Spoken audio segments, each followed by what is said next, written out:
Buon pomeriggio da parte di Franco Segreto, Teleeuropa Network con Replay, terza puntata della nuova edizione. Oggi lunedì 15 giugno 2020 parleremo con degli amici che hanno partecipato a campionati importantissimi di Serie A, uno ha vinto addirittura la Champions, la Coppa dei Campioni. Io li vado subito a salutare se sono con noi, non mi dicono un attimino di temporeggiare, e allora parleremo di quello che è successo nella prima parte appunto di Replay nelle sfide di Coppa Italia. Sono uscite fuori le due milanesi, sia l'Inter che il Milan, e parleremo poi in prospettiva di questa finalissima che sarà giocata tra il Napoli e la Juventus esattamente mercoledì alle ore 21. Di questo e di altro, se siamo pronti, parlerei con i nostri ospiti che io vado subito a presentare. Intanto Maurizio Guido, un nostro amico carissimo, già nello staff tecnico di Zaccheroni, e con lui c'è anche Cristian Abbiati, portiere del Milan. Vediamo se sono in collegamento. Buonasera, buon pomeriggio Cristian. Vediamo un attimo, non ti sento. Tu ci senti bene? Sì, ecco Maurizio. Ciao Maurizio, grazie per essere intervenuto a Replay. Ciao Franco, grazie a voi. Volevo sentire il ritorno di Abbiati per cortesia in studio. Pronto Cristian? Mi sentite? Sì, ti sento bene. Cristian, allora, Ciao. durante la tua militanza al Milan, giusto una piccola presentazione, hai conquistato 3 scudetti, 98-99, 2003-2004. Guarda caso con mister Zaccheroni c'era pure Maurizio Guido. Hai visto che bella carrambata che ti abbiamo fatto oggi, eh? C'era Maurizio Guido come preparatore di portieri, poi hai vinto un altro scudetto nel 2010-2011, una Coppa Italia 2002-2003, 2 Supercoppe italiane, una Champions League che è datata 2002-2003 e una Supercoppa europea. Insomma, veramente tanta roba, eh? Sì, dai, diciamo che mi sono tolto delle soddisfazioni. In 16 anni di Milan qualcosina siamo riusciti a vincere. Senti un po', e con Maurizio Guido com'è andata? Poi voglio sentire prima te, Abbiati, e poi voglio sentire Maurizio. Bah, io posso solo parlare bene di Maurizio, di Zaccheroni, di tutto lo staff, perché comunque ho iniziato la mia carriera in Serie A al Milan grazie a loro. Mi hanno lanciato, mi hanno insegnato prima di tutto a diventare uomo a un'età molto giovane, quindi sarò sempre grato a loro. Senti, tu hai avuto anche delle parentesi con la Juventus, col Torino, addirittura in Spagna con l'Atletico Madrid. Quella di Madrid che esperienza è stata, Cristian?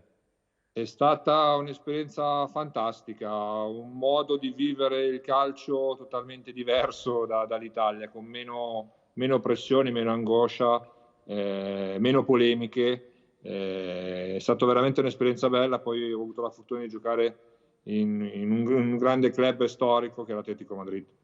Sentiamo Maurizio Guido, intanto ci ha raggiunto anche il collega Antonio Lopez della TGR Calabria, nonché di Rai Sport. Vediamo se intanto c'è Antonio. Antonio, ci sei? Sì, buon pomeriggio. Hai visto Franco, che bella sorpresa che ti ho preparato? Tu che sei anche a Cristian Abbiati. Tu che sei anche tifoso del Milan, no? Che bella sorpresa con Abbiati.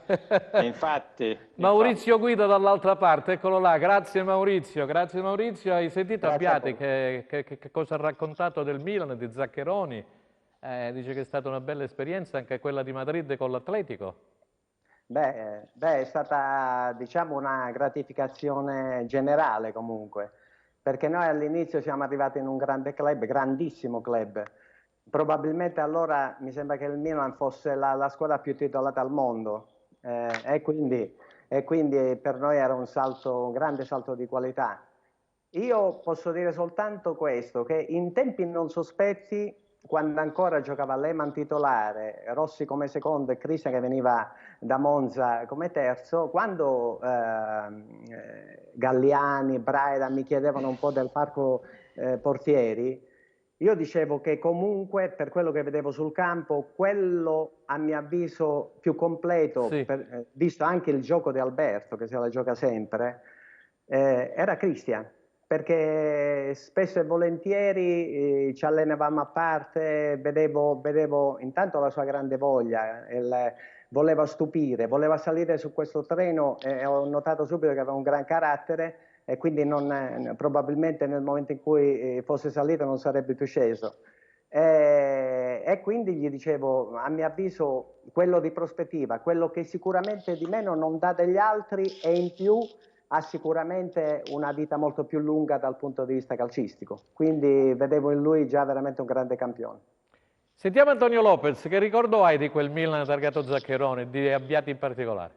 Straordinario, straordinario perché Abbiati è stato uno dei più grandi portieri della storia del Milan, e poi Maurizio Guido anche per i vincoli amicali che ci legavano e ci legano, credo ancora tuttora, insomma era una doppia soddisfazione riuscire a festeggiare i risultati della squadra rossonera in quel periodo, che era guidata appunto da un tecnico importante come Zaccheroni, che poi ha fatto la carriera che ha fatto, al di là del successo dei successi ottenuti con il Milan.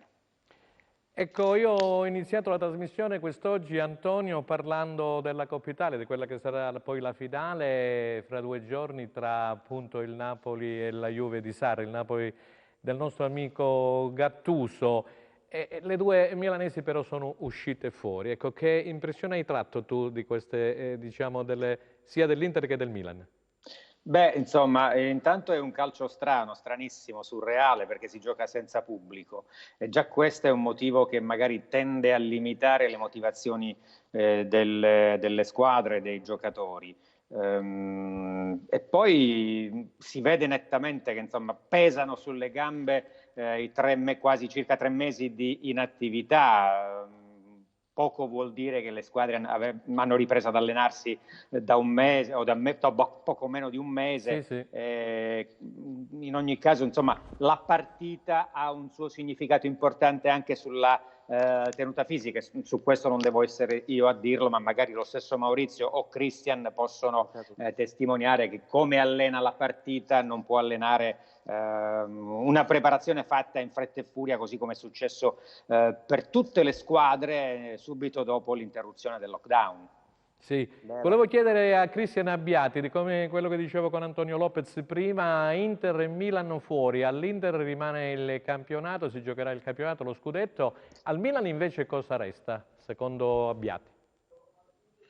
Ma resta di fare il possibile per cercare di raggiungere una posizione in classifica migliore. Non sarà facile perché, come avete detto voi, riprendere il cammino dopo una lunga sosta, giocare senza tifosi, non è facile trovare la concentrazione al 100%, ma resto fiducioso perché secondo me contro la Juve il Milan ha comunque giocato una buona partita, quindi spero che riesca a raggiungere un obiettivo che sarà sicuramente la qualificazione in Europa League.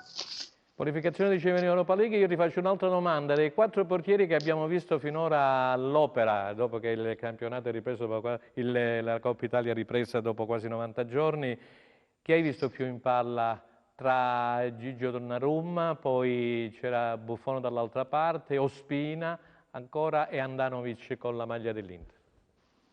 Ma io vabbè sono un po' di parte, quindi io dirò sempre Gigi Donnarumma perché a parte la giovane età, secondo me ha un talento veramente mostruoso e ha dei margini di miglioramento ancora alti. Io lo reputo che sarà uno dei più forti portieri al mondo per altri 10-15 anni. Maurizio, tu invece, visto che hai il polso della situazione, essendo nello staff di Zaccheroni anche con, diciamo, sei stato anche tu nel Milan, in altre squadre, sei stato anche, voglio dire, in Coppa d'Asia, eccetera, insomma. Hai avuto tanti portieri a tua disposizione che hai allenato. Questi che abbiamo visto in Coppa Italia, che effetto ti hanno fatto? Ci sono state delle conferme, vedi Buffon, vedi Donnarumma, però io penso che sia stato determinante Ospina col Napoli, perché al di là che ho sentito parlare di errori e non errori, Christian lo sa, sui calcio d'angolo c'è una situazione molto strana, perché purtroppo subentra anche l'istinto. A volte magari si focalizza più l'attenzione sull'avversario e non sulla palla, cosa che a me non piace, perché Christian lo sa, io dico sempre ai miei portieri di attaccare la palla, al di là del numero dei calciatori compagni o non compagni in area. Quindi lui si aspettava da un momento all'altro magari una deviazione, si è ritrovata tra le gambe sta palla insomma inaspettata. però è stato sicuramente determinante. Poi dopo un grosso errore a riprendersi in quella maniera, del resto io l'avevo conosciuto già nel mondiale in Brasile con la Colombia, mi aveva già impressionato bene. Donnarumma ha detto bene Christian, è un portiere che mi è piaciuto subito all'inizio, forse ecco, non vorrei che lo coinvolgessero un po' troppo in questi discorsi di mercato, di ingaggio, ha capito? Sì, allungamento di contratto, eccetera. Sì. Sono situazioni che un ragazzo non dovrebbe vivere, perché a mio avviso giorno per giorno bisogna sempre mettere quel mattoncino sopra con umiltà, pensare solo al calcio, poi il guadagno è di riflesso, perché se fai bene c'è poco da fare, il mercato ce l'hai. Quindi a mio avviso io spero che lui abbia grandissima voglia, sicuramente si vede che ha grande entusiasmo di stupire. La cosa importante è questa, perché a mio avviso ha grandi margini di miglioramento. Nel secondo anno, quando c'è stata qualche polemica per l'ingaggio, vado via, rimango, mi sembra che l'abbia pagato un pochino e abbia avuto delle situazioni anche un po' come dire, di instabilità. Probabilmente ha sentito il peso di questa polemica, e quindi spero sia tranquillo e pensi soltanto al calcio, perché secondo me l'Italia per tanto tempo può contare su un portiere di grandissima affidabilità. Antonio, ci tuffiamo in questa finale di Coppa Italia. Oggi stamattina nella Gazzetta dello Sport titolava su Gattuso: una squadra duttile per il bis e il trofeo al nuovo re di Napoli. Addirittura Ringhio Gattuso, nuovo re di Napoli, viene definito dalla Rosia. Poi Sarri, testa e pressing, serve la Juventus sprint per il primo trionfo. Come inquadri tu questa finale? Beh, intanto ti dico che faccio il tifo per Gattuso, calabrese di Corigliano, sì, ex milanista, anche lui caro amico, cioè, abbiamo avuto modo di sentirci anche nei mesi scorsi prima del lockdown, lo chiamavo quando è arrivato a Napoli, abbiamo avuto modo di chiacchierare telefonicamente, di parlare in generale a 360 gradi del calcio.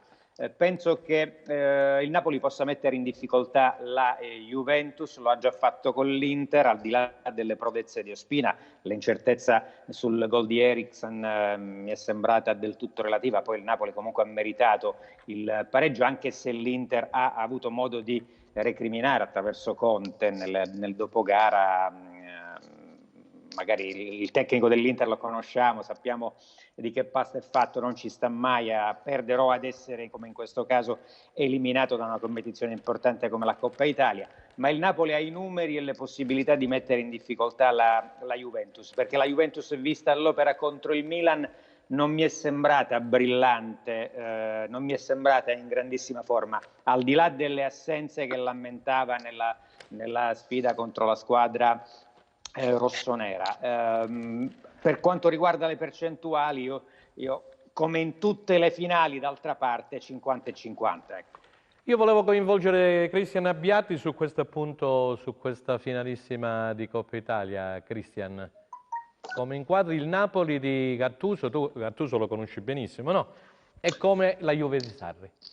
Guarda, anch'io, come è stato detto, tiferò Napoli, perché Rino è un grandissimo amico, forse uno dei miei migliori amici, quindi devo tifare Napoli, tiferò Napoli.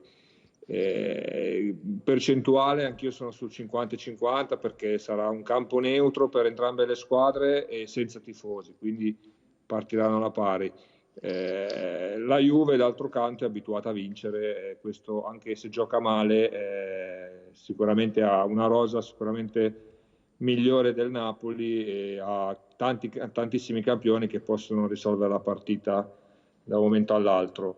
Mentre Napoli l'ho visto giocare contro l'Inter e l'ho visto una squadra solida. Sì, è vero che ha subito un po' di più, ma calcoliamo che comunque è sempre stata la prima partita dopo il lockdown, quindi sono molto fiducioso nel gioco che Rino sta dando alla squadra. Senti Abbiati, tu sei stato anche, hai militato, dicevo all'inizio, anche nella Juventus nel campionato 2005-2006. Che Juve era? Penso che era una Juve molto molto forte, aveva grandissimi campioni, infatti in finale poi del mondiale in campo c'erano mezza squadra della Juve che giocava nell'Italia e c'erano giocatori francesi che Thuram, Trezeguet, quindi era una grande squadra. Io pensavo e speravo di quell'anno che la Juve poteva vincere la Champions League, secondo me. Aveva anche un grandissimo allenatore che era Capello. Devo dire, non posso negare che quell'anno comunque mi sono trovato molto bene. Come dicevamo all'inizio, tu con il Milan di Berlusconi e di Galliani hai vinto tutto. Galliani adesso te lo ritrovi a Monza, o no? Tu sei stato team manager, mi pare, fino al 2018 nel Milan, hai collaborato, giusto? Io ho fatto il club manager al Milan nel 2018 con la gestione cinese, con Mirabelli. Con Massimiliano Mirabelli. Esatto. Maurizio, allora, tu che ci dici invece di questa finalissima? Beh, intanto parlando di portieri mancherà Ospina, perché è stato mancherà Ospina, si parla di Meret, non lo so. Potrebbe essere lui. Sì, speriamo, il sostituto. Fabian, bisogna vedere, insomma, dai, però sappiamo che i portieri che sono in Serie A da noi sono tutti affidabili, per cui io veramente mi affido al grande uomo che è Rino, perché stiamo parlando di una persona eccezionale. Ci siamo sentiti purtroppo il giorno dopo la bruttissima notizia della sorella. E quindi spero che la finale non li porti un po' a snaturarsi, perché la partita che doveva fare contro l'Inter era quella. È nella natura di Rino difendersi bene, ripartire. E io a questo punto, in questa occasione vorrei dire una cosa. Che prego. A me è sempre piaciuto il portiere, e Christian lo sa, anche per questo io stravedevo per lui, ovviamente. Cioè il portiere protagonista.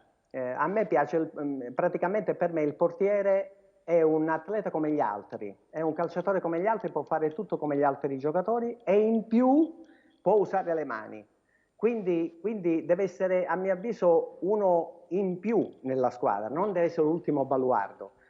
Adesso in quest'ultimo campionato sto vedendo che c'è un po' l'esasperazione dell'inizio di gioco nella propria area, no? Ecco, a mio avviso si dovrebbe un attimino stare attenti, perché in tutte le situazioni non bisogna esasperare quello che si sta facendo. E Ospina ci ha regalato veramente un flash di quello che potrebbe succedere quando si esaspera una situazione, nel senso che l'Inter si era così preparato all'inizio dell'azione nell'area che si è lasciata sfuggire, hai capito? L'uomo in linea con i difensori e il rilancio subito in ripartenza, praticamente eppure guarda che Skriniar non è uno lento, però voglio dire è stato... Me la fai fare questa domanda a Cristian Abbiati, visto che tu sei stato suo preparatore dei portieri, sulle azioni di calcio d'angolo, quanto rischia un portiere, Cristian Abbiati? Sulle azioni di calcio d'angolo? No, beh, ma dipende l'attenzione dei difensori nella marcatura o se si è a zona. Ci sono squadre che lavorano tantissimo sui calci d'angoli offensivi, perché comunque può essere un'opportunità di far gol. Quindi io penso che in fase difensiva bisogna essere molto concentrati e rimanere in movimento. E quando arriva la palla, quando parte la palla, attaccarla. Infatti tutti gli errori, tutti i gol che succedono in calcio d'angolo è perché o non si attacca la palla o perché si parte da fermi. Però se mi prego Maurizio. Franco, prego Maurizio, poi volevo far intervenire anche Antonio Lopez. Vai Maurizio. Grazie. Vorrei soltanto dire una cosa, che per carità è giusto cercare di tirar fuori la squadra avversaria, per amor di Dio, e avere grande fiducia dei piedi dei compagni. Però proprio il Milan, io mi ricordo nel derby, c'è stata una palla di Donnarumma che l'ha messa nei piedi di Lukaku. Cioè, che poi gli è andata bene, grande parata, però voglio dire, ecco, l'esasperazione non deve essere, cioè il gioco a volte non vale la candela, quindi magari bisogna stare attenti se ne vale la pena o meno, ecco, tutto quello, cioè nel senso, io ho visto tante volte cominciare l'azione, girare palle, star lì magari per 5-6 passaggi per poi alla fine dover rilanciare. A quel punto lì guardare bene, ponderare la situazione, nel caso a quel punto là magari anche il portiere stesso servire soprattutto se hai una punta importante che riesce magari a passare la squadra. Antonio Lopez. Sì, io volevo aggiungere Prego. che, come diceva Maurizio, è importante non esasperare certi concetti di gioco. L'esasperazione è strettamente collegata anche, l'esasperazione o meno, sono strettamente collegati all'esperienza, e d'altra parte c'è un portiere, c'è lì io dico ex grande portiere, ma è un grande portiere ancora, credo, tuttora, come Cristian Abbiati può testimoniarlo. È grande centravanti, eh? Ah, tra l'altro. Pure. Tra l'altro. Non lo sapevamo. Avanti nelle partite, Non lo sapevamo. Faceva sempre gol. Non lo sapevamo. Vai Antonio. Lui è un portiere, lui è sempre stato un portiere tecnicamente e fisicamente completo, molto più bravo a mio modo di vedere tra i pali, però anche nelle uscite se la cavava piuttosto bene. Antonio, forse abbiamo una foto, forse Luca Chito dalla regia mi riesce a prendere una foto di Abbiati con la maglia del Milan, vediamo un attimino in una proiezione plastica, vediamo se riusciamo ad averla, così la possiamo vedere anche tranquillamente, lo possono vedere i nostri amici da casa. Eccolo là. Con la maglia era la numero 31, 32? 32. Portava bene la 32 Abbiati? Sì, la 32 perché è un gruppo di amici. Grazie Luca.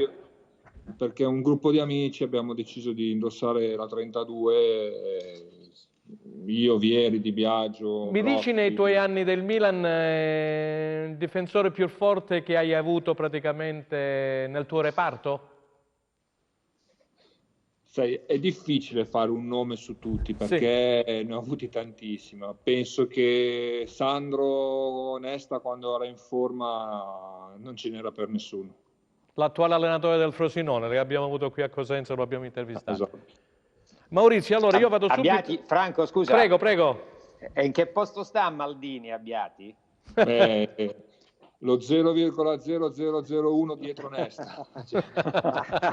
Ma Paolo, stiamo parlando di un grandissimo uomo. Ma insomma, stiamo parlando di gente di un certo livello. È difficile fare un nome.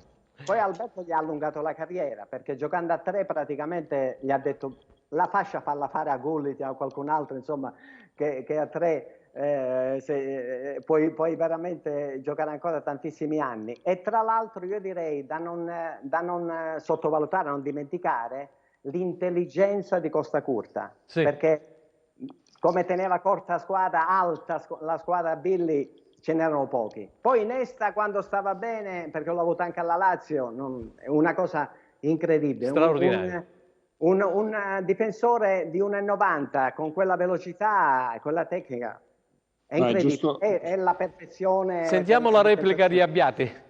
No, ma è giusto per farvi capire, quando vincevamo tutti con Ancelotti, dietro giocavamo 1 contro 1, Maldini e Nesta giocavano 1 contro 1 con gli attaccanti, cosa che adesso è impensabile o pochissime squadre lo fanno. È vero. Cioè, solo loro due potevano. Vai Antonio.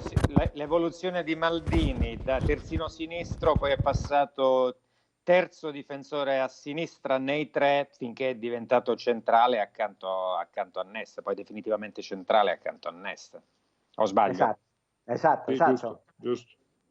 Sì, addirittura ha messo la firma anche sullo scudetto, lui ha segnato contro il Parma un gol importantissimo. Per la verità aveva segnato anche nella famosa finale di Istanbul, persa poi ai calci di rigore, aveva sbloccato il risultato contro il Liverpool, poi l'aveva 3-0 alla fine del primo tempo, poi alla fine è andata come tutti sappiamo, purtroppo. Allora, ripartiamo da Cristian per l'ultimo giro, perché siamo lì per la pubblicità, ci saranno i recuperi della 25esima giornata, riparte il calcio, dicevamo, dopo 90-95 giorni di lockdown, sabato 20 giugno con il recupero Torino-Parma e poi Verona-Cagliari, mentre domenica 21 giugno Atalanta-Sassuolo, Inter-Sandoria.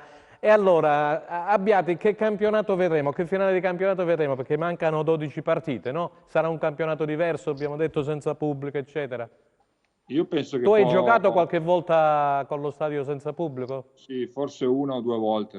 Che sensazione dà? Ammesso che dia una sensazione. Bruttissimo, perché senti le voci di tutti, senti tutti i tuoi compagni che urlano, non senti il pubblico, non senti i tifosi avversari, è veramente un'atmosfera strana. Io penso che il campionato alla ripresa può accadere veramente di tutto. Cioè, c'è da dire che chi è ancora nelle competizioni europee può pensare solo al campionato alla ripresa e dopodiché pensare alle coppe europee. Vedo l'Atalanta, ad esempio, secondo me può concentrarsi in questo momento sul campionato e dopodiché può pensare alla Champions League. E secondo me è un punto a loro favore. Antonio Lopez. Tra l'altro l'Atalanta ha molto meno pressioni di Inter, Juventus e Lazio, o giusto per rimanere in ambito grandi squadre, Inter e Juventus. La Lazio è un gradino più sotto, pur avendo un organico di grande qualità, così come le due rivali. Ma l'Atalanta potrebbe sfruttare il fattore, diciamo, sorpresa tra virgolette, perché non è più una sorpresa, è una realtà consolidata adesso del calcio italiano, ma non ha le loro stesse pressioni. Ecco. Maurizio Guido, tu? Beh, forse giusto per questa ripresa un gradino in più, magari un qualcosina in più di positivo ce l'ha la Lazio, perché gioca dopo, gioca, mi sembra, qualche giorno dopo, ma giusto così, insomma, quindi a mio avviso partono tutti alla pari, perché dopo uno stop così lungo è veramente difficile fare pronostici, perché tra l'altro c'è una così grossa variante di caratteristiche fisiche dei giocatori che è difficile poter dire questa squadra è in palla, questa no. Quindi secondo me se la giocheranno alla pari, anche perché, come diceva Antonio, l'Atalanta oramai ha uno spessore anche internazionale, quindi se la gioca alla pari, se la gioca a viso aperto come ha sempre fatto, ma anche le altre sono grandissime squadre, quindi sarà un bel finale, un bel finale. Maurizio, scusami, a volo perché abbiamo un minuto e mezzo, giusto una domanda per tutti e tre sulla Serie B, sulle Calabresi, perché dopo introdurremo la Serie B con altri ospiti. Crotone e Cosenza, a volo, 30 secondi. Ma io chiaramente da Cosentino Verace ovviamente tifo Cosenza, anche se nel Crotone c'è Cordas che l'ho avuto nell'Inter come terzo portiere, però Cosenza assolutamente, perché facendo una filetta giusta con i 3 punti si può ancora agganciare a posti migliori. Antonio Lopez. Spero il Cosenza possa centrare quantomeno l'obiettivo play-out. È un'impresa, la strada è in salita, ma noi chiaramente ci auguriamo che il Cosenza ce la possa fare. È molto difficile. Per quanto riguarda il Crotone, invece, Antonio... Il Crotone ha grossissime possibilità di centrare l'obiettivo promozione diretta attraverso il secondo posto. Se la giocherà col Frosinone, evidentemente. Abbiate sul Benevento di Pippo Inzaghi, mi vuoi dire qualcosina? Ma chiusura. Penso che l'abbia dimostrato sul campo, penso che abbia battuto tutti i record, mi sembra che abbia battuto anche i record della Juventus, quindi una grandissima squadra, un grande allenatore, meritano sicuramente pienamente la Serie A. Certo. Grazie a Cristian Abbiati, grazie a Maurizio Guido, grazie ad Antonio Lopez di Rai Sport per essere intervenuti qui a Replay a Teleuropa. Grazie, pubblicità, grazie, restate con noi.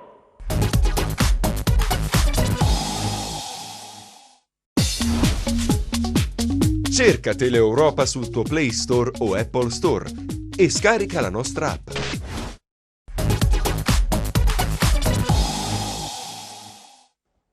Allora, seconda parte di Replay per questo lunedì 15 giugno 2020. Abbiamo ascoltato nella prima parte Cristian Abbiati, ex portiere del Milan, poi il collega Antonio Lopez di Rai Sport, c'era anche Maurizio Guido dello staff di Zaccheroni.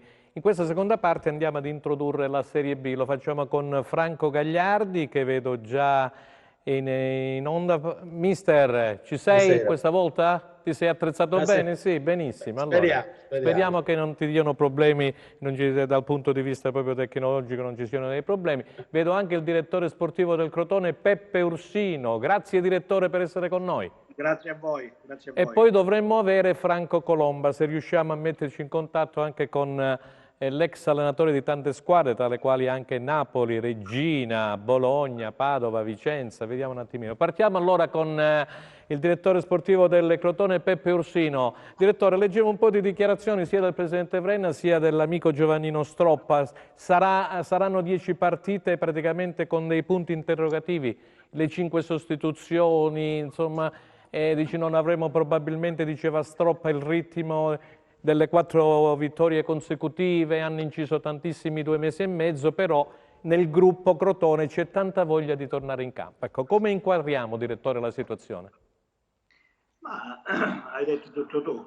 Dici, noi siamo pronti a giocare, sicuramente la squadra non ha lo stesso ritmo che aveva quando è iniziata questa pandemia, però i ragazzi stanno bene, quindi sono molto fiducioso per queste 10 partite. Certamente sono 10 finali, si gioca in continuazione 3 partite in una settimana, quindi dobbiamo stare molto attenti agli infortuni, che è la cosa che più, secondo me, è più pericolosa, però ho visto i ragazzi allenare, sono come ti ho detto prima, molto fiducioso.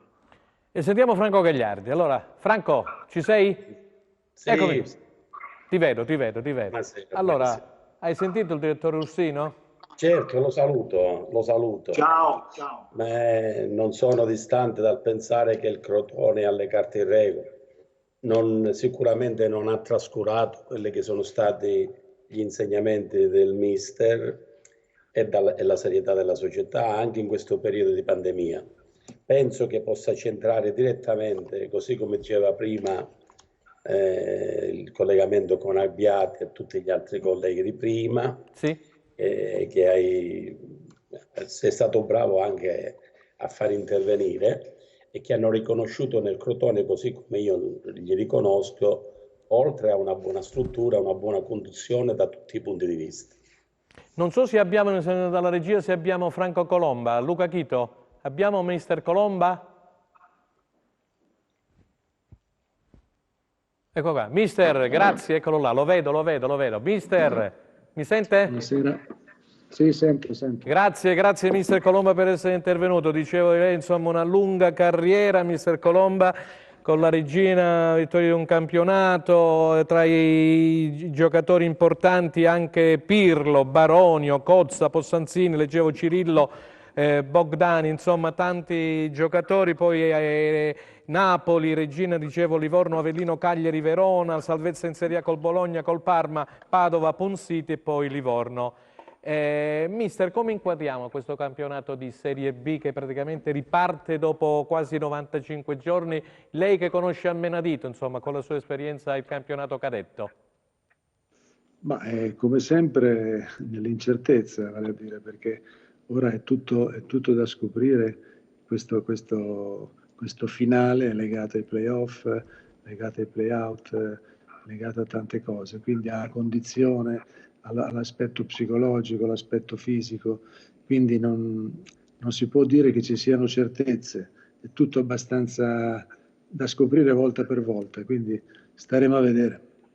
Staremo a vedere, diceva, io ritorno da Peppe Ursino, direttore, le insidie di queste ultime 10 partite quali potrebbero essere? Parlava di un problema Colomba psicologico, un problema anche degli infortuni, si è parlato tanto, ne abbiamo visto qualcuno anche in Serie A, insomma lo stesso Higuain eccetera che è rimasto fuori dalla Coppa Italia.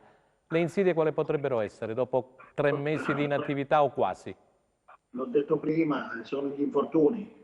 L'insidia principale sono gli infortuni e poi abituarsi a giocare senza il pubblico, sì, che specialmente nelle nostre zone era l'arma in più, però io ho una mia idea che secondo me le squadre più tecniche sicuramente saranno avvantaggiate giocando senza pubblico e quindi il Crotone secondo me da questo lato è una delle migliori squadre della Serie B e come ti ho detto prima siamo molto fiduciosi, però nello stesso tempo dobbiamo stare molto attenti, perché le squadre che se la giocano con noi sono squadre fortissime, incominciando dal Chievo che verrà sabato, sì. E quindi la cosa principale è già immedesimarsi a fare queste 10 finali, che è la cosa principale.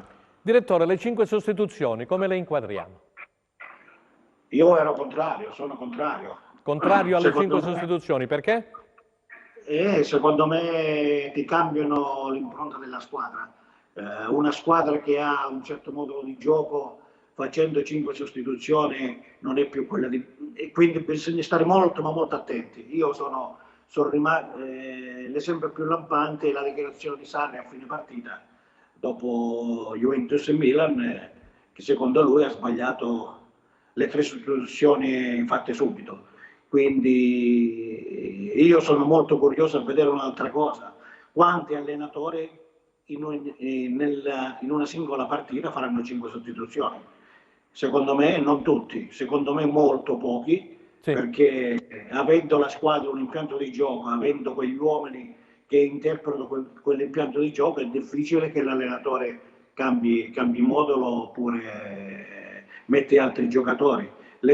Certamente si deve, come dicevamo sempre quando c'era Gasperini, dobbiamo sbaragliare il campo. Gli elementi che entreranno verso la fine, specialmente se c'è caldo, come penso che ci sarà caldo, possono determinare la partita. Mister Colomba, lei sulle 5 sostituzioni cosa dice? Ma è ovvio che insomma è una novità, Le squadre che hanno elementi di pari valore nella rosa probabilmente possono usufruire di qualche vantaggio, perché insomma far rifiatare con partite ravvicinate, far rifiatare qualche giocatore, cambiare anche atteggiamento tattico. È ovvio che se hai un organico che non è diciamo in quelli dopo gli 11 di pari livello, puoi andare in certi momenti a non poter garantire la stessa qualità in campo. Se invece insomma hai una rosa abbastanza vasta, abbastanza equilibrata, ti può essere utile, insomma, perché rifiatare col caldo è importante, insomma, non si possono fare partite ravvicinate, partite importanti una dietro l'altra, non è semplice. Per cui tutto sommato, anche se, come ha detto Orsino, si va a scombinare un po' quello con l'impianto di gioco, però poi se l'allenatore ha lavorato bene anche sui rincalzi, non è che si può lavorare solo con gli 11, e quindi può darsi che venga fuori anche la qualità del lavoro tecnico da parte dell'allenatore. Molti addetti ai lavori sostengono che chi avrà la rosa lunga messa meglio tecnicamente alla fine la potrà spuntare, d'accordo? Ma sì, è ovvio, se è una rosa importante e sfrutti tutti, le energie, gli sforzi vengono suddivisi fra tutti quanti. Insomma, una volta fai rifiatare un settore magari del centrocampo, gli esterni che sono quelli che spendono di più. È logico che la difesa meno la tocchi a volte meglio è, però specie gli attaccanti esterni o gli esterni di centrocampo sono quelli che spendono tantissimo, quindi un po' di recupero può essere importante. Franco Gagliardi, la stessa domanda sulle 5 sostituzioni e poi sul discorso che ha appena fatto il direttore Ursino insieme al mister Franco Colomba. Intanto saluto Franco Colomba, fa piacere sentirlo dopo un po' di tempo. Nello stesso tempo dico che le 5 sostituzioni, ma io dico, metteranno in evidenza ancora di più la validità degli allenatori, soprattutto quelli che non hanno un grande organico, perché avendo un grande organico, ognuno nelle sostituzioni, allenando tutti alla stessa maniera, così come diceva Franco, può eventualmente essere preso un po' per la prima volta in confusione, ma non andare in confusione. Io ritengo che le 5 sostituzioni aiuteranno anche in funzione di questa pandemia, di questa ripresa fisica che dopo un certo periodo di riposo forzato, dopo il caldo verrà e condizionerà ancora, perché mi sembra che manchino 10 partite. 10 partite, sì. Ursino, saranno tutte partite determinanti, anche perché sia per quanto riguarda la promozione, sia per quanto riguarda la possibilità di non retrocedere. E allora l'allenatore capace di gestire i vari momenti sarà di nuovo primo attore. Forse è un modo in più per poter valutare ancora meglio quegli allenatori che forse hanno surclassato determinati esperti, ai quali io non ho mai rinunciato e mai rinuncerò, e vorrò vedere in queste ultime 10 partite quanti giovani sapranno essere capaci e dimostrare di valere il posto che hanno occupato in maniera molto più facile di come prima non avveniva. Ursino poco fa ha detto che giocare senza pubblico favorirà quelle squadre secondo lui tecnicamente più forti. Franco Gagliardi è d'accordo? Sì, certamente, ho detto prima, chi avrà una buona rosa è normale che faciliterà tutto il compito anche degli allenatori che dovranno cambiare, dovranno rifarsi alle 5 sostituzioni, saranno avvantaggiati, però ancora di più 5 sostituzioni che potranno anche sconvolgere e metteranno in difficoltà il motivo, il tattico che li vedrà iniziare la partita, metterà in evidenza determinati giocatori e allenatori che dalla panchina sapranno essere sempre pronti, capaci, presenti al momento stesso e determinante che ogni minuto di ogni partita fino alla fine potrà avere. Direttore Ursino, vogliamo aprire la parentesi Regina, la Regina che praticamente è tornata dopo 6 anni in Serie B e stamattina i giornali nazionali, la Regina si regala a Menez, una vita fatta di dribbling. C'è un passaggio molto bello sui giornali dove una dichiarazione di Bruno Conti che quando vide giocare Menez alla Roma dice non fece fatica ad ammettere Jeremy è più forte di me, senza ombra di dubbio. Si è regalato diciamo, questa chicca Taibbi con Mimmo Toscano, Menez. Sì, la Regina ha fatto quest'anno un campionato a sé, dalla prima partita fino all'ultimo, prima della pandemia, sempre in testa, sempre giocando bene, hanno una squadra importante, hanno una società molto ma molto ambiziosa. Io penso che loro, come stanno più di uno dichiarando, se la giocheranno l'anno prossimo per la vittoria del campionato. Certamente se Menez è un giocatore importante, bisogna vedere però come si calerà nella mentalità della Serie B, perché della nostra Serie B poi, che è fatta di aggressività, di velocità, di agonismo, e quindi io su questi giocatori vado molto piano, perché i campionati poi si vincono sempre con, come l'ho detto prima, con giocatori aggressivi, giocatori veloci. Io le squadre che ho fatto le ho costruite sempre così. I nomi lasciano sempre qualcosa che poi in campo non ti danno, se non sono proprio quei tipi di giocatori che hanno una mentalità che quando vengono lì da noi si immedesimano nella società, principalmente nel pubblico. Mister Colomba, allora lei ha vinto tanto a Reggio Calabria, ha vinto tantissimo, è tornato l'entusiasmo col presidente Gallo. E cosa vogliamo dire di questo bel ritorno della Regina di Mimmo Toscano in Serie B dopo 6 anni? Cosa vogliamo dire? Vogliamo dire che il presidente Gallo è riuscito in pochissimo tempo a raggiungere quei traguardi, un traguardo importante che è quello di una promozione che magari ai suoi predecessori ci è voluto un po' più di tempo. Vedi lo stesso Lillo Foti, ci ha impiegato un pochino prima di raggiungere questa promozione in Serie B e tornare nel calcio che conta. Quindi Gallo ha dimostrato di saperci fare e ha investito, ha speso, è stato premiato.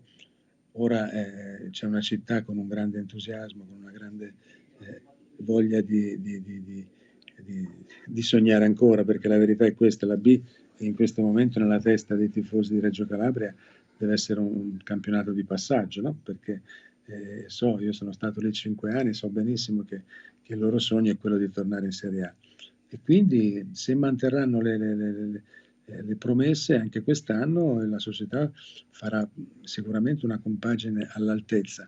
Menez è da scoprire, perché è un giocatore che è sempre stato discontinuo, di grande talento, chissà, magari nella maturità può avere trovato quella continuità di rendimento che in passato non aveva. Insomma, che Bruno Conti è stato molto generoso nei suoi confronti dicendo quello che ha detto, però è vero che il talento a questo giocatore non manca, quindi questo può essere un tassello di fantasia. Poi ci vuole una squadra capace di essere un collettivo giusto, valido per la Serie B, come ha detto Ursino, è un campionato particolare dove ci vuole tutto, continuità di rendimento, agonismo, anche qualità, perché insomma quest'anno abbiamo visto il Benevento lassù in cima, aveva qualità nell'organico, quindi chi ha più qualità poi alla fine riesce ad emergere. Quindi mi auguro che si ripeta quello che è successo a me in passato, di vincere questo campionato. Sarebbe un doppio salto che non è per la verità così impossibile, visto che tante squadre in questi ultimi anni ci sono riuscite.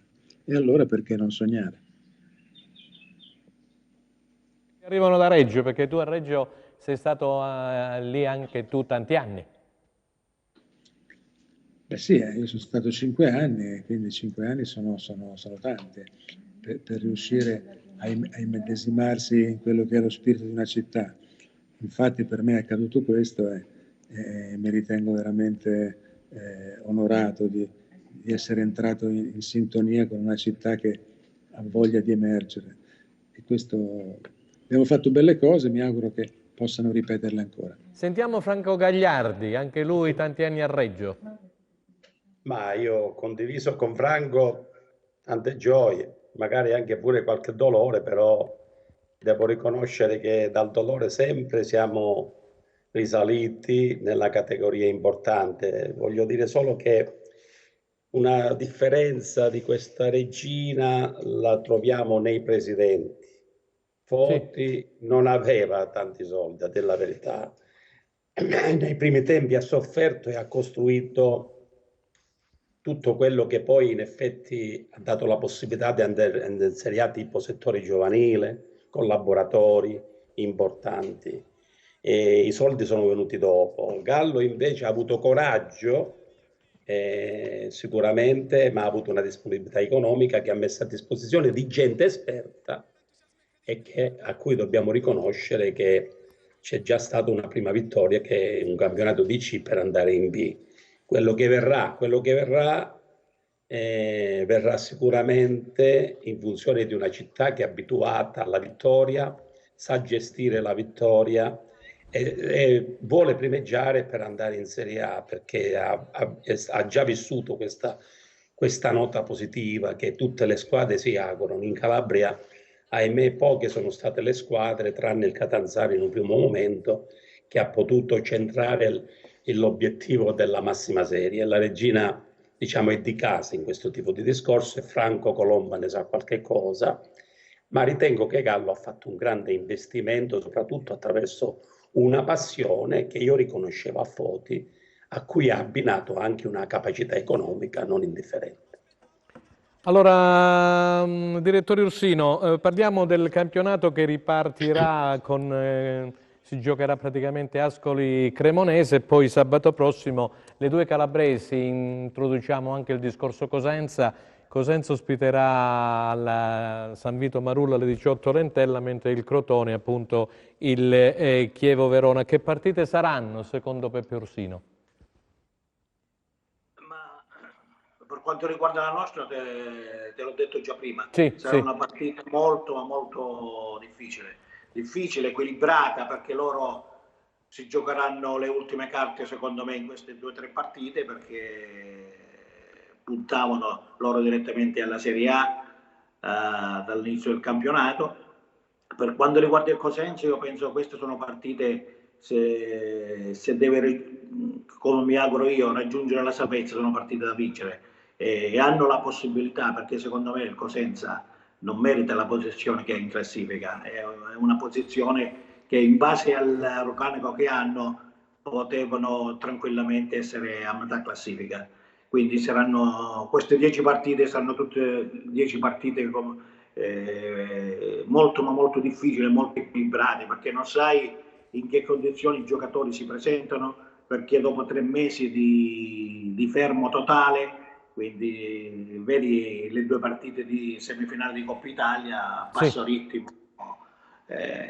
principalmente la tecnica ne farà proprio da padrona, quindi io mi auguro che sia noi che loro raggiungono, che il Cosenza raggiunge l'obiettivo che ci siamo prefissi, quindi sono obiettivi diversi. dobbiamo dare ai tifosi nostri la più grande soddisfazione, come abbiamo fatto 3 anni fa, e quindi cerchiamo di arrivare in Serie A dalla porta principale, che è la cosa importante. Mister Colomba, il Cosenza si trova nei bassi fondi della classifica a 24 punti insieme al Trapani, al quale è stato tolto un punto per mancati pagamenti diciamo delle spettanze di dicembre e gennaio. Ci sono ancora 10 gare a disposizione, 30 punti, c'è il terzo allenatore, c'è questo giovane che era il secondo di Braglia e di Pillon, Roberto Chiuzzi. Il Cosenza ha un organico di qualità. Secondo lei, dall'esterno, cosa non ha funzionato in questa squadra? Eppure c'è gente importante, da Riviera, da Senzio, Schiavi, Monaco, Sciaudone, Bruccini, insomma, giocatori il Cosenza li ha, come diceva Peppursino. Qualcosa non ha funzionato, evidentemente un'annata storta. Dal di fuori è complicato fare questi discorsi, non avendo seguito direttamente. Di sicuro, ripeto, la B a volte ti proietta nelle posizioni alte della classifica e magari in maniera insperata, e poi ti trovi invece invischiato per non retrocedere così, senza che te ne sei nemmeno accorto. Quindi è difficile dire che cosa non ha funzionato. Insomma, il campionato di B spesso e volentieri ha fornito questi verdetti. Ora è chiaro che è un campionato in questo momento, non dico compromesso, però gravi difficoltà, perché onestamente i punti sono pochi e deve recuperare per sperare di agguantare l'ultimo treno. Non è semplice. Franco Gagliardi, tu l'altra volta avevi parlato anche del Cosenza, avevi parlato bene anche di Occhiuzzi, la squadra ha ripreso, c'è tanto, diciamo, piano piano sta l'entusiasmo ritornando per questo finale di campionato. Tu come lo inquadri, visto che conosci anche il territorio e l'ambiente sportivo rossoblu? Ma io dico che l'ambiente sportivo rossoblu è fra i migliori in Calabria, soprattutto per l'aspetto numerico. Deve abituarsi alla voglia di andare in A. Io gli contesto solo questo. Per certi versi è un pubblico che merita la Serie A, però non la richiede con grande forza. Non sa incitare chi di dovere al momento opportuno di poter fare lo sforzo per andare, perché io ritengo che Cosenza oramai a Cosenza sta stretta la Serie B, anche se lo vedo invischiato in un contesto che, ahimè, sarà difficile anche centrare l'obiettivo della salvezza, però Cosenza sportivo merita questa Serie A, e per questa Serie A bisogna lavorare. Come vedo il prossimo futuro, io ritengo che bisognerà partire bene dopo questo rallentamento, questa sosta. E soprattutto bisognerà partire bene quando si tratterà delle partite che dovranno salvare le squadre, non tanto per vincere, perché magari ci possono essere anche dei mezzi, qualche parità, qualche punto in meno per andare in A, ma non andrà a disturbare, perché le partite sono tante e i valori sono ben consolidati, specialmente da parte del Crotone. Invece per quanto riguarda la salvezza bisognerà partire bene, anche perché un certo distacco è già stato accumulato. Allora la partenza sarà determinante. Occhiuzzi, che è uno che ha lavorato con gli allenatori precedenti e se è stato chiamato alla guida, è perché sicuramente gode non soltanto la simpatia della società, ma soprattutto dei calciatori, perché in questo momento di questo deve trattarsi. Allora ritengo che c'è il tempo per poter soffrire, ma soffrire anche con piacere e arrivare alla salvezza. Io me lo auguro sicuramente. Grazie a Franco Gagliardi, grazie a mister Franco Colomba, grazie a Peppursino, direttore sportivo del Crotone. Alla prossima, grazie pubblicitari, state con noi. Grazie ancora. Franco, ciao Peppe.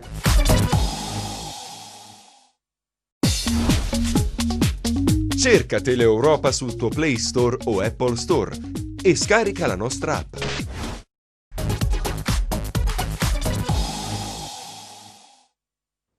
Terza ed ultima parte di Replay, 15 giugno 2020. Allora abbiamo introdotto il Cosenza e il Crotone per quanto riguarda la Serie B, poi parleremo anche di playoff e playout per quanto riguarda invece la Serie C. Vedo già il nostro collega, amico carissimo Pippo Gatto. Ciao Pippo, grazie per essere intervenuto.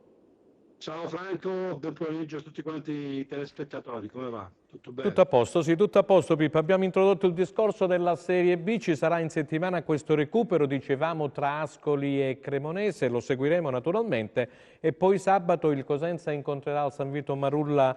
Abbiamo parlato con mister Franco Colomba, Franco Gagliardi, anche con Pep Ursino, direttore sportivo del Crotone, Cosenza Entella e Chievo Verona Crotone. Tu so che ne hai parlato ampiamente nella tua anteprima sport. Cosa vogliamo dire del Cosenza e le ultime sul Cosenza, perché ce lo stanno chiedendo, ma la nostra è una trasmissione che abbraccia il calcio a 360 gradi. Allora facciamo contenti i tifosi del Cosenza. Le ultime, Pippo, ti vedo con un nuovo look, con i capelli fatti, complimenti. Vai.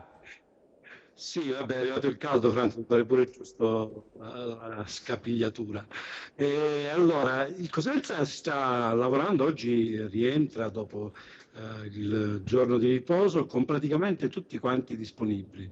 L'unico che dovrebbe essere assente al momento dovrebbe essere Pierini, ma so che dovrebbe rientrare. Tra le altre cose, oggi dovrebbe entrare in gruppo anche Rivière, perché si sta allenando da solo, è rientrato giovedì scorso dalla Francia, ha fatto i tamponi, sto negativo, adesso si aspettava un po' l'ok dei medici, perché poi ovviamente sono i medici che decidono. A proposito di medici, si è aggiunto il dottore Caire, mi pare, no? Insieme al medico sociale, giusto, il dottore Caire. Insieme ad Avventuriera, Nino Avventuriera, che salutiamo. Assolutamente sì. E le loro decisioni sono importanti anche perché in questo periodo il loro ruolo è fondamentale, visto che il protocollo sanitario è un protocollo impegnativo che, tra altre cose, lo ricordiamo, lo ha sottolineato anche il presidente Gravina, chi non lo attuerà, ci sono 31 commissari in giro per gli stati italiani, chi non lo attuerà verrà penalizzato con punti o addirittura con l'esclusione da questa fase di campionato. Quindi un occhio prima alla salute, poi allo sforzo fisico. Da aggiungere che oggi c'è questa novità del presidente Gravina intervistato da Rai Sport, che ha chiesto ufficialmente l'apertura al pubblico. Dice: stiamo entrando nella normalità, ci pare giusto che si apra al pubblico. Questo è un dibattito che c'è in corso con il ministro Speranza. Il problema è sempre quello dei distanziamenti, quello che è successo un po' a Reggio Calabria e da Monito, dove addirittura si è arrabbiato pure il primo cittadino. L'altra sera hanno festeggiato per strada e in piazza praticamente una festa che non ha senso in questo momento, però il rischio è quello che non vengano rispettate, come dire, le richieste, gli accordi, la distanza necessaria, che questa pandemia non continui a diffondersi. Poi alla fine il problema Speriamo di no. Io vedo anche Alessandro Erra. Alessandro Erra è con noi in contatto telefonicamente. Mister, buon pomeriggio. Buon pomeriggio a tutti voi. Grazie mister, stavamo parlando della Serie B, ne abbiamo fatto con Franco Colomba, prima con Pep Ursino, direttore sportivo del Crotone, e Franco Gagliardi, ora col collega Pippo Gatto, di nuovo Cosenza.com, nonché nostro collaboratore qui a Teleeuropa. Mister, allora parliamo della Serie B, cosa vogliamo dire della Serie B, di questa ripresa, e poi introduciamo anche i play-off e play-out della Serie C. Lei quest'anno ha allenato la Paganese, mi pare, no? Sì, certamente, sicuramente c'è grande curiosità di vedere come poi si presenteranno le squadre ai nastri di partenza. Abbiamo già visto un primo assaggio, le cosiddette big nel campionato italiano, la Coppa Italia. Si vede che c'è un po' di ruggine da eliminare, da eliminare. Sicuramente un dato oggettivo che si sentirà anche per la Serie B e per la Serie C. Sicuramente ritengo sia già una cosa positiva essere ritornati quasi, tra virgolette, alla normalità, segno che il film brutto che abbiamo vissuto in questi mesi pare sia alla fine. Mister, per quanto riguarda la Serie B, le parti alte, vabbè, Benevento ormai con 2 piedi in Serie A, per quanto riguarda le altre, come la inquadra lei la situazione? Crotone, Frosinone, direi che sarà una bella lotta fino alla fine. Io crotonese, quindi mi auguro che ce la possa fare. Infatti da ex crotonese lei è stata a Crotone, giustamente. Qui c'è la classifica generale che la stiamo vedendo scorrere: Benevento 69, Crotone 49, poi Frosinone 47, a seguire Pordenone 45, Spezia 44, poi Cittadella 43, Salernitana 42, Chievo 41, Empoli 40, Entella 38, che sarà il prossimo avversario del Cosenza, poi Pisa, Perugia e Juve Stabia 36, Pescara 35, Ascoli insieme al Venezia 32, Cremonese 30, Trapani e Cosenza 24, Livorno 18. La situazione del Cosenza, mister, come la inquadra lei? Che lei so che è un simpatizzante della formazione rossoblù. Assolutamente, tra l'altro ho visto anche che la squadra è stata affidata a Roberto Chiuzzi, che lei conosce bene. Che è stato un mio calciatore, un ragazzo splendido. Dove l'ha avuto, mister? Molto bravo come allenatore. Quindi... Dove l'ha avuto Chiuzzi? Alla Mezia? Al Sambiase. Al Sambiase. Quindi mi auguro che possa compiere questa impresa. Sicuramente a bocce ferme può sembrare un'impresa impossibile, ma ci sono ancora diverse partite e quindi ritengo che ci sia ancora il margine per giocarsi tutto per tutto. Pippo, sei d'accordo su quello che ha detto Alessandro Erra? Assolutamente sì, innanzitutto perché io, se lui è simpatizzato del Cosenza, io sono simpatizzante delle sue squadre. È vero. Altre cose non sei il solo, non sei il solo, Pippo. Allena, mi è sempre stato simpatico, ma per il gioco che ha praticato, e vi dico anche la verità, sono rimasto un po' sorpreso dal fatto di come la Paganese abbia condotto un buon campionato, però nel finale si è lasciato scappare i playoff. Che è successo, mister? No, in effetti non ci è scappato niente. Noi siamo stati fermati, eravamo a 4 punti con 8 partite da giocare, ne avevamo da giocare 5 in casa, dove quest'anno da noi ha vinto solo il Bari, quindi eravamo in piena corsa per il nostro obiettivo, con una squadra che ha fatto del minutaggio la sua parte forte, quindi ha fatto giocare tanti giovani, anche esordienti, quindi in un campionato difficile abbiamo messo in vetrina diversi ragazzi interessanti e eravamo in linea con quelle che erano le aspettative, con la possibilità comunque di essere protagonisti fino alla fine. È solo una questione di tempo che non ci ha permesso realmente di capire dove potevamo arrivare. Mister, a proposito di vai Pippo, sì. Vediamo se riusciamo a metterci in contatto con Vincenzo Sardo, Corriere dello Sport. Nel frattempo volevo chiedere, mister, playoff Serie C, le date sono state già indicate, 13, 17 e 22 luglio, ma non ci sono ancora tutte le squadre, o no? Sì, ci sono state diverse rinunce. A mio avviso l'assemblea del 6-7 maggio, quella tra virgolette fuga in avanti che ha fatto la Serie C, quasi il voler non giocare, secondo me ha creato un po' di confusione e quindi quando la cosa è sembrata tornare alla normalità si è creato dei contrasti interni. Diverse squadre hanno mantenuto la propria linea, quella di non giocare, altre realmente, le cosiddette piccole, non riescono economicamente a far fronte ai protocolli che sono stati indicati e quindi si è creato un po' di confusione che non ci voleva, perché comunque chi è arrivato tra le prime posizioni era giusto che si giocasse poi qualcosa anche ai playoff. Sì, Franco, tra altre cose bisogna dire pure che 6 squadre hanno rinunciato: Pontedera, Arezzo, Modena, Piacenza e poi Vibonese e Proprati fra le 11esime. Sono 6 squadre, sono tante, perché queste facevano parte di quel blocco che non volevano che continuasse il campionato, tra un problema e un altro. Tra le altre cose ci sono anche i ricorsi da aggiungere al dilemma di chi vincerà la finale, che poi cambierà tutti quanti gli accoppiamenti fra Ternana e Juventus Juve 23. C'è questo reclamo del Picerno che dice: noi abbiamo 14 punti di distacco dalla penultima rende, perché dobbiamo giocare i play-out? Su problemi, non è che si arriva così velocemente al 27 di giugno, vero? Mister? Sì, ma era normale che fosse così. Quando poi si va a interrompere e si vanno ad emettere dei verdetti, è ovvio che qualcuno si senta sempre un po' penalizzato e cerca di fare un ricorso, però qualche decisione andava presa. Come ho detto anche prima, forse si è andato un po' troppo forte in avanti i primi di maggio, quando si è dichiarato di non voler giocare, e probabilmente senza quella fuga in avanti si poteva portare a termine la regular season e sarebbero stati i verdetti inappuntabili. È normale che adesso con i verdetti che sono stati emanati, chi si sente penalizzato cerca di fare ricorso, ma ritengo che anche con le procedure mi sembra un po' più corte quest'anno, a livello di ricorsi ritengo che ci possano essere poche speranze. E allora, vediamo subito, siamo collegati subito col Corriere dello Sport, abbiamo come al solito il nostro amico e collega carissimo Vincenzo Sardo. Enzo, buonasera, grazie per aver accettato l'invito.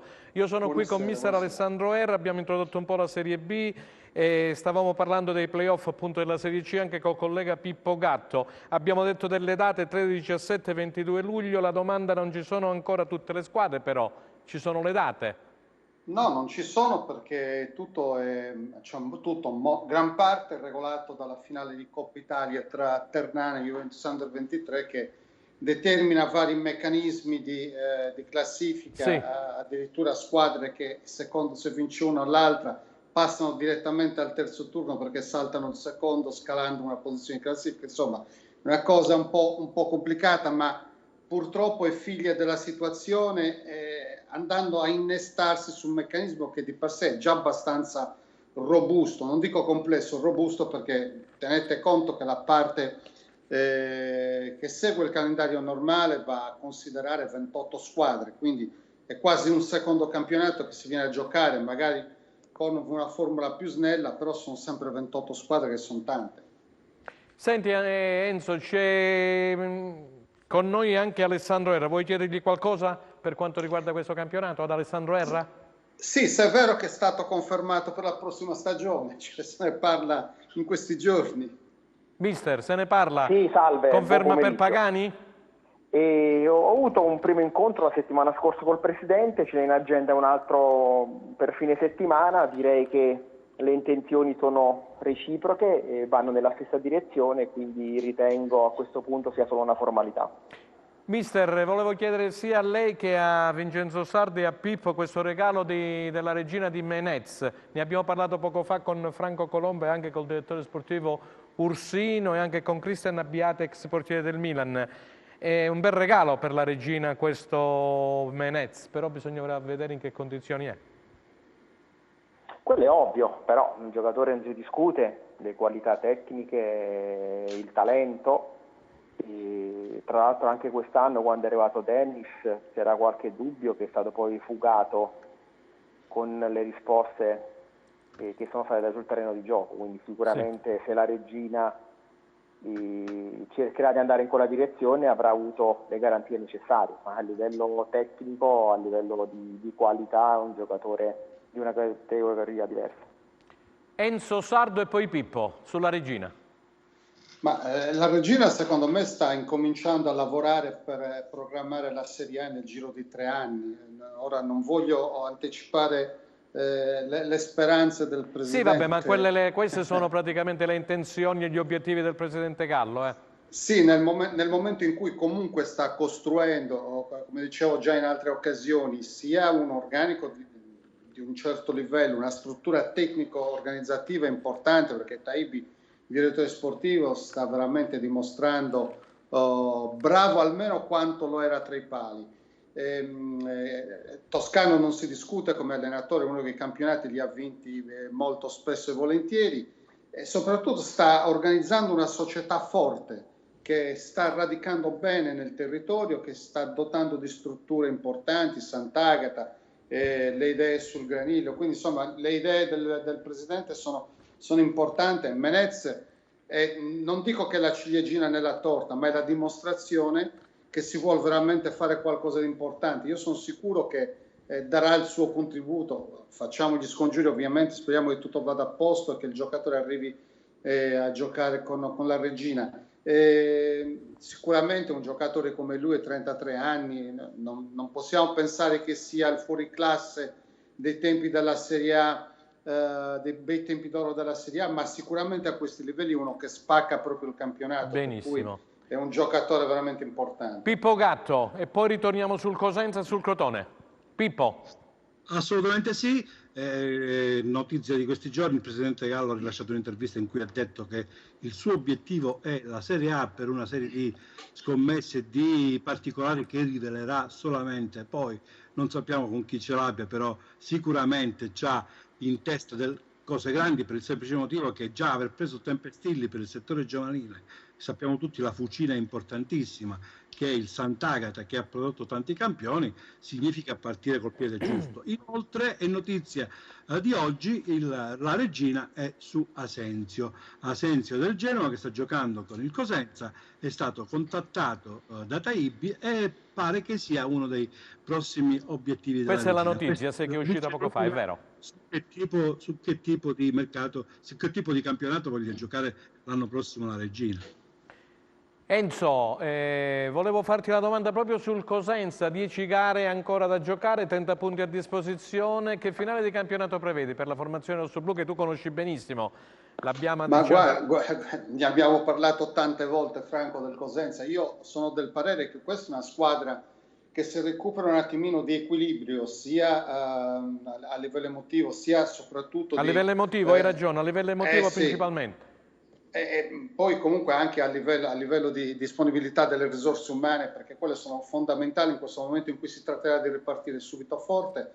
Secondo me il Cosenza non dovrebbe avere problemi ad portare via anche questa salvezza.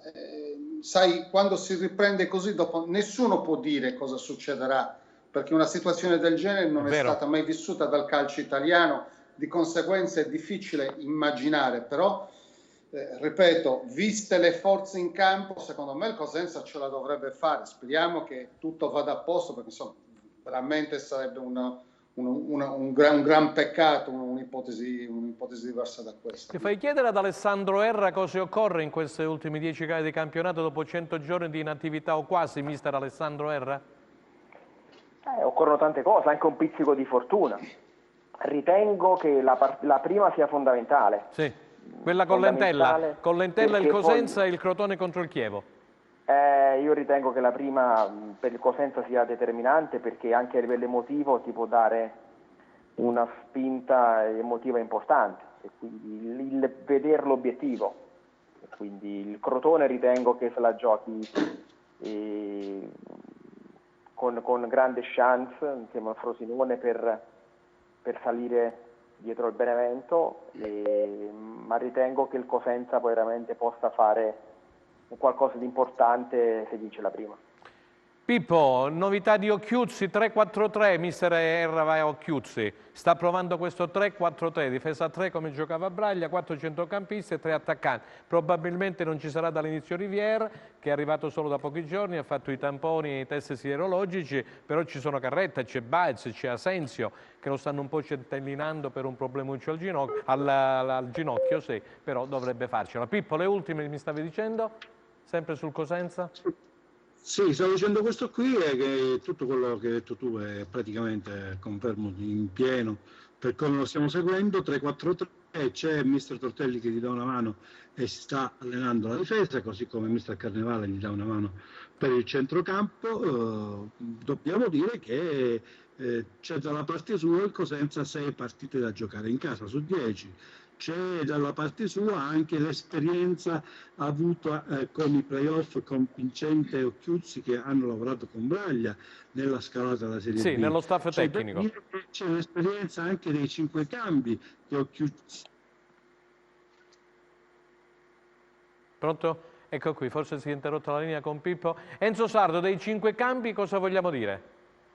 Ma guarda, in C la cosa è andata avanti già da tempo. Sì, già da tempo, da qualche anno, sì. Credo che Erra ne possa parlare meglio di quanto ne posso parlare io. A me, sinceramente, se è una cosa che viene fatta tranquillamente in Serie C, non vedo la ragione per cui non si possa Sentiamo fare. Alessandro Erra e poi Pippo che si è interrotto. Mister Erra, i 5 cambi? Sì, è una regola che è in voga già dallo scorso campionato. Sì. Io della mia esperienza posso dire che l'allenatore deve essere molto attento, perché a volte può essere una tentazione ove poi non ce n'è realmente bisogno, il fatto di poter attingere a tanti cambi. Abbiamo visto anche l'altra sera, Sarri stesso ha messo, dopo con 3 sostituzioni in un solo colpo, di aver stravolto in parte la squadra, quindi è una questione, l'allenatore deve essere un equilibrista in questo senso, quindi deve essere bravo a conoscere realmente ognuno quello che può dare, ma considerando che tanti giocatori, tutti quanti, sono stati fermi in questo periodo, sicuramente ti permette di cambiare il 50% della squadra, il che significa avere forze fresche e finire comunque con una tenuta atletica, direi, di buon livello. Pippo, si era interrotta la comunicazione mentre stavi dicendo dei 5 cambi. Niente, Pippo, non riusciamo a metterci in contatto con Pippo. E allora, Enzo Sardo, ritorno di nuovo da te, hai sentito quello? Che forse Pippo l'abbiamo recuperato. Pippo Gatto, stavi parlando dei 5 cambi. I 5 cambi sono i 5 cambi che Chiuzzi ha avuto esperienza nella finale playoff, in cui, se vi ricordate bene, 9 partite. 9 partite, lo ricordo io, la famosa scalata l'abbiamo fatta insieme ad Enzo Sardo, lui a Corriere dello Sport alla sede centrale, io qui da Cosenza. Ti ricordi quella grande escalation, Enzo? Come sì, ma lì era stato veramente un mago, Braglia. Come l'abbiamo gestita bene sul Corriere dello Sport, solamente una sconfitta contro il Sud Tirolo all'andata. Sì, ma poi voglio dire, lì era stato veramente un capolavoro, diciamo, di Braglia, perché una squadra sufficientemente anziana come carta d'identità, lui è riuscito a portarla a giugno correndo più di tutti gli altri, quindi questo è veramente dimostrazione che il ruolo dell'allenatore è chiamato in causa, ovviamente è fondamentale anche in questi casi, cioè non si tratta solo di scegliere gli uomini giusti tecnicamente da mandare in campo, ma anche di gestirli durante la stagione per portarli al momento topico del campionato nelle condizioni migliori rispetto ai rivali. Pippo, vediamo se cade nuovamente la linea. Si stanno chiamando in tanti, Eccolo là, come diciamo Pippo Gatto, si blocca subito la linea. Qualcuno che evidentemente chiama sul numero di Pippo Gatto e la linea cade in automatico. Alessandro Erra, allora... No, assolutamente non ecco Pippo. Non sono sul cellulare, sono sul computer, Franco. Ah, sei sul computer. Allora ti abbiamo recuperato, Pippo. Vediamo se riusciamo a concludere il tuo ragionamento. Ecco, vedi, nemmeno sul PC si riesce ad andare avanti. Mister Erra, allora, per questi play-out cosa sente di dire? Parteciperà anche il Rende? Sì, Rende Picerno, Bisceglie Sicula, sicuramente partite che saranno durissime, si giocheranno col caldo, con una tensione alle stelle dopo tanti mesi di attività. Sicuramente i valori che oggettivamente sono diversi, perché il campionato ha recitato in questo senso, si annulleranno, quindi potrà succedere di tutto. Ritengo che Rende abbia le sue possibilità di potersela giocare bene con il Picerno, quindi anche se il Picerno parte in vantaggio con una posizione di classifica migliore, ritengo che con i giovani che ha in rosa e Rende ci potrà arrivare magari in modo un po' più brillante. Grazie mister, siamo in chiusura, siamo sui titoli di coda. Io vado a ringraziare mister Alessandro Erra, il collega Pippo Gatto, e vado a ringraziare al Corriere dello Sport Enzo Sardo, così come tutti gli ospiti che sono intervenuti nella prima parte: Antonio Lopez del Rai Sport, l'ex portiere del Milan Cristian Abbiati, poi Maurizio Guido dello staff tecnico di Alberto Zaccheroni, e poi nella seconda parte abbiamo ascoltato il direttore sportivo del Crotone Peppe Ursino, abbiamo ascoltato l'ex allenatore della Regina e di tante altre squadre Franco Colomba, e anche il nostro amico e dirigente calcistico Franco Gagliardi. Da parte di Franco Sagredo è tutto per oggi per Replay. Noi ci rivedremo lunedì prossimo sempre alle 15, sempre su Teleuropa, sempre con Replay. Arrivederci!